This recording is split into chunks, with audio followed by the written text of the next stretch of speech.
Hi from LA. Good day, Dean. Good morning. Let's start with Martha.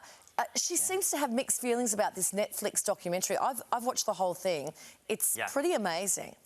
Yeah, it's very amazing. I loved it. So she does have mixed feelings. What she said was she actually didn't like how it was shot. There was a lot of angles that she didn't like. She asked the director to change them. She's like, they shot me with 3 different cameras and you used the worst one. And then at the end of the documentary, you might remember, she's kind of like walking through her garden. She didn't like it. She felt like she looked like a quote, old lady hunched over. She's like, I work 7 days a week. She asked to have those shots removed. They didn't remove them. And she believes there's just a lot more to her story, which there is. I mean, she's had an incredible life and incredible career. So she actually is considering a part 2, a version 2, to tell more of her story. So mixed reviews. I loved it. I'm with you, Kylie. I thought it was excellent. Has, in all her career, has she He's ever back. spilled... Sorry, he's back. Yeah, hi. Has she ever spilled an entire cup of coffee down the front of a white shirt on live TV? Has that ever did that appear in the doco at all?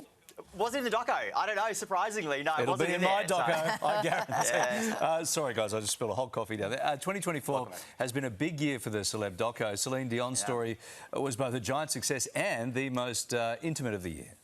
Yeah, it certainly was. So what was incredible about this, if you saw it, it was real, it was raw, it was vulnerable. She talked about her health issues. She talked about so many things that a lot of things we didn't know about her. It was very, very beautiful. And what's incredible about this, and it really does go to show, that these documentaries really can catapult you back into the spotlight. I mean, she is so popular right now. She's so relevant. And, of course, she's now announced her 2nd Las Vegas residency. And it's going to sell out in 2 seconds because this documentary shared that she may never sing again. And now that she can, everyone will be lining up to get those tickets. So it was her year, and this is one way to get some good press for part 2 of the residency. Yeah, OK. There's a lot of 90s nostalgia going around, which is really nice. An iconic R&B group and the pop princess have announced they're both working on projects. Who's that? They are. Our girl, Kylie Minogue. So, OK, let me tell you, she's getting 7 figures from Netflix for her own docu-series. Now, what was cool about this, we had Apple bidding for it, Disney bidding for it. Everyone wants to tell the story of our girl, Kylie Minogue.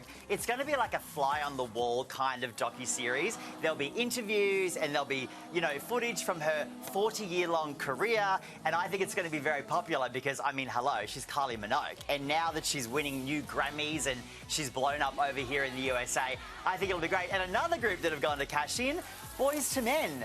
Boyz II Men are not only doing their own movie, they're doing also a docu-series. Now, what's interesting about this, though, they are all the executive producers, and when the talent also executive produces it, sometimes it's a little bit swayed, do you know what I mean? Like, I don't think it'll have all the gritty details, but it's going to be very cool. And they're working with the director of I Want to Dance with Somebody, the person that did the Whitney Houston movie, which was phenomenal. So it's going to be good. So there's another group that's going to cash in. Yeah, those lines can get blurred when people are too close. That's why I'm the executive producer of the Kylie Gillies documentary. Can we talk about the upcoming Robbie Williams movie, which really blurs the lines between doco and drama? There's this CGI monkey. It's playing a part. Let's have a look. Yeah.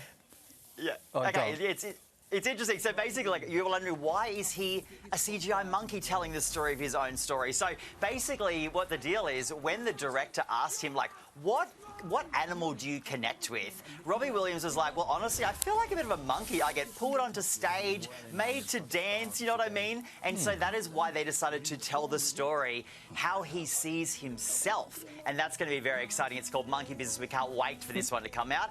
And also, you might remember, just very recently, Take That were here on The Morning Show to talk about their own upcoming project. Check this out when they were in studio, what they had to say. We've basically got them following us around on tour and, you know, spending some time with our families and just more of an insight of, from like, it's like a 3-part thing from the 90s, from the 2nd part and then the 3rd part. So it's going to be really interesting and it's still ongoing. So awesome, yeah, having them in studio. So there you go, more people willing to just tell their stories, and the fans can't get enough of it. We love this. We love this. I'm glad you explained the Robbie Williams thing because we saw a clip of that last week. I thought I must have dozed off for a moment because I thought I could have sworn I saw a monkey in there. Yeah. They didn't sort of refer to it, but there's some very good opportunities in the show to doze off. It's Planet of the Apes meets Robbie Williams. I didn't get it. When I do the doco on you, which is well advanced, best is yet to come, I believe, what animal would you like me to use here? A gazelle. Oh, OK. Oh. Yes.